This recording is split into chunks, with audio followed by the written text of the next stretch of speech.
Once you said that, you don't even know you just gave the court what they call territorial jurisdiction over you, just by you speaking. See, that's why they tell you you have the right to remain silent. And a lot of times you should exercise that right because once you go in there and start just flabbing your mouth and yada yada yada, trying to prove your innocence, sometimes you could be incriminating yourself. Because for one, like I said, let me bring it back to the beginning. The first thing they're gonna ask you to do is raise your hand. Da, da, da, da, da, da, da. Once you say yes and you swear, you just basically put yourself under the court's jurisdiction to basically say that anything you say in here, you could be held under perjury and you're liable for anything you say in here, and it can be used against you in a court of law, basically.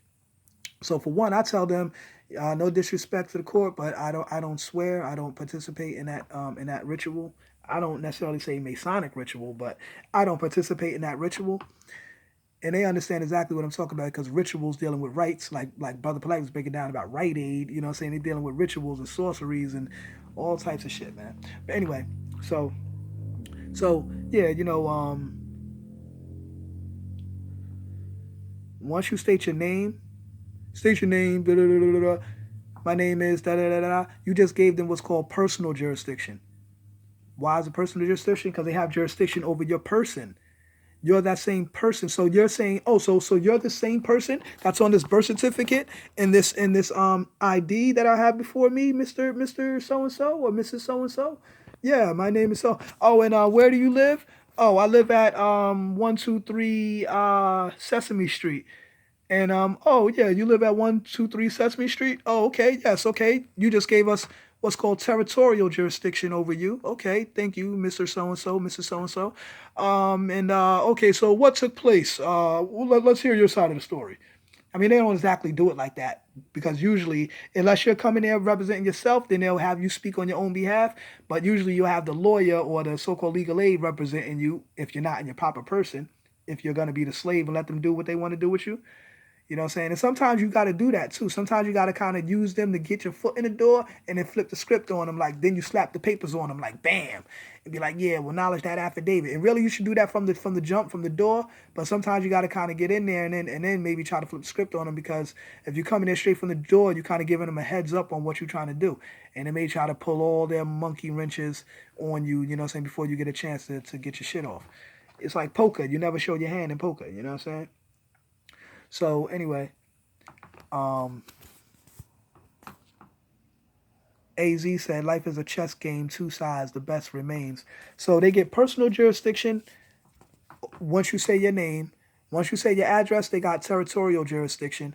Once you start speaking about what happened, yada, yada, yada, explaining your side and da, da, da, da, then they get what's called subject matter jurisdiction. And really, that's the only real thing that they always going to get jurisdiction over is subject matter jurisdiction because like you got to say something. I mean, unless you're going to just go in there, don't say nothing the whole goddamn time, and then just let them say, well, because also, if they get up there and they make accusations, especially in this part you got to pay attention to too, you could say a whole bunch of stuff during a trial. At the end of the trial, when they give the prosecution their closing statements or whatever, da da da da, if they could just bring up a whole bunch of shit just out of the blue and say, oh, he did, and then afterwards, and he did this, that, and the third, and just say a whole bunch of wild out of the ordinary shit, right? Then when you get your closing statement, if you don't dispute what they said, then you just like, yo, you didn't dispute their final word. You know what I'm saying? So now the judge is going to be like, well, they just said da da da. You didn't dispute it.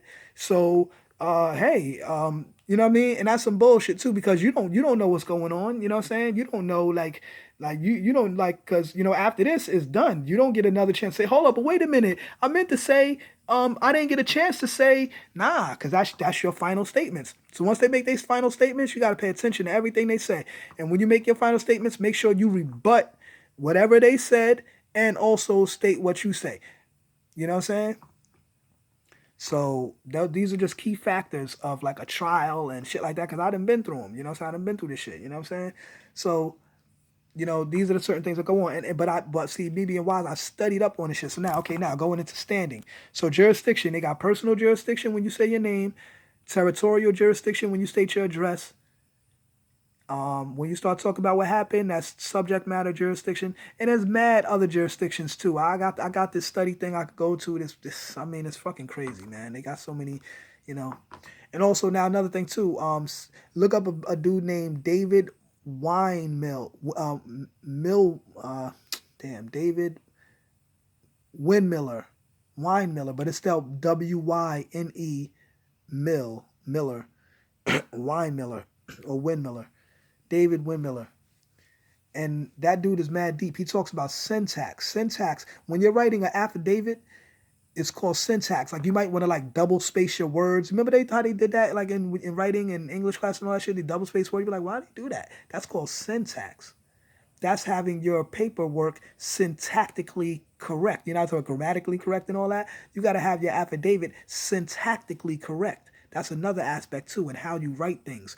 You got to write at a certain font. You got to make sure it's an average size font, usually a 12 size 12 font, so that everything is legible and clear. Because they could try to debunk your affidavit based on certain things about it, like, oh, it was too small writing, I couldn't read and understand it, or it wasn't this or that, or it didn't have the numbers marked on the pages, or it didn't, you know what I'm saying, like certain